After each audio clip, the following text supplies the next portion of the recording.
ఇకపోతే వ్యూహ ప్రతివ్యూహం రేపటి అసెంబ్లీకి కాంగ్రెస్ బీఆర్ఎస్ సన్నాహాలు లెక్కలతో పక్కాగా రండి గత ప్రభుత్వ వైఫల్యాలను ఎండగడదామని చెప్పేసి అంతర్గత భేటీలో రేవంత్ రెడ్డి అంటున్నాడు.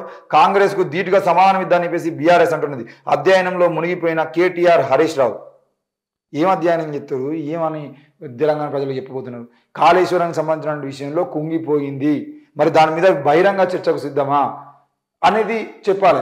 డబుల్ బెడ్రూమ్ ఇళ్ల విషయంలో మీరు చేసిన లోపాలేంది? కేవలం ఈరోజు తెలంగాణ రాష్ట్రాన్ని సర్వనాశనం చేస్తున్నారు అని చెప్పేసి తెలంగాణ రాష్ట్ర ప్రజలు నమ్మి మీ ప్రభుత్వాన్ని కూలగొట్టి కాంగ్రెస్ ప్రభుత్వానికి అంటగట్టిరు. మరి ఈ కాంగ్రెస్ ప్రభుత్వం రేపు జరిగేటువంటి చర్చలో ఏ నిర్ణయాలను ఏ విషయాలను బయట తీసుకుపోతుంది, అందులో తెలంగాణ ప్రజలకు ఉపయోగపడే నిర్ణయాలు ఎన్ని ఉంటాయి, లేదంటే కేవలం కాంట్రాక్టర్లకు సంబంధించిన విషయంలో కాంట్రాక్టులు వీళ్ళ ప్రభుత్వంలో ఉన్నటువంటి నాయకులకు రావడం కోసం చేసిన నిర్ణయాలు ఏ విధంగా ఉండబోతున్నాయి? మరి ఎలాంటి సంస్థ ఆ నష్టాన్ని మేము భరించమని చెప్తా ఉంది. మరి నష్టాన్ని భరించేది ఎవరు? రేపు అసెంబ్లీలో మాట్లాడాల్సిన అవసరం ఉంది. దాని గురించి అసెంబ్లీ సాక్షిగా తీర్మానాలు చేయాల్సిన అవసరం ఉంది. దాంట్లో లోపం చేసిన వారు ఎవరో వాళ్ళందరి మీద చర్యలు తీసుకుంటామని చెప్పేసి రేపు అసెంబ్లీలో రేవంత్ రెడ్డి ప్రకటించాల్సిన అవసరం ఉంది.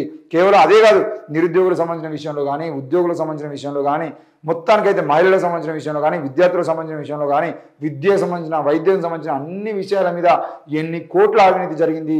మరి ముఖ్యంగా ఎస్సీ సప్లాన్కి సంబంధించిన నిధులన్నింటినీ తీసుకుపోయి కాళేశ్వరంలో కానీ మిగతా ప్రాజెక్టులో మిషన్ భగీరథ, మిషన్ కాకతీయ లాంటి వాటిలో కూడా వాడుకున్నారని చెప్పినటువంటి విషయంలో మరి ఎన్ని కోట్ల అవినీతి జరిగింది? ఎస్సీ సప్లాన్ నిధులు ఎటు దారి మళ్లించారు?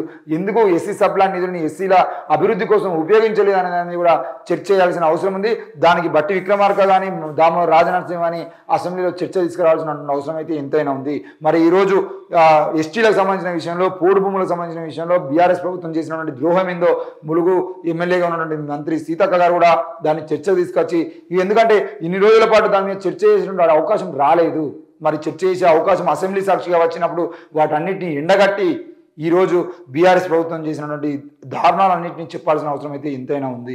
కాంగ్రెస్ ప్రభుత్వం రానున్న రోజుల్లో మరి బీఆర్ఎస్ మీద ఈరోజు అసెంబ్లీలో శ్వేతపత్రం విడుదలమేనే కాదు, 5 ఏళ్ల తర్వాత మీరు కూడా శ్వేతపత్రం ప్రతి సంవత్సరం అసెంబ్లీ సమావేశాలు జరుగుతున్నప్పుడు ఈ సంవత్సరంలో ఇది చేశాము, ప్రజల కోసం ఉపయోగపడే విధంగా ఈ నిర్ణయాలు తీసుకున్నామని చెప్పేసి శ్వేతపత్రం విడుదల చేసే విధంగా కూడా మీ పాలన ఉండాల్సిన అవసరం ఉంది.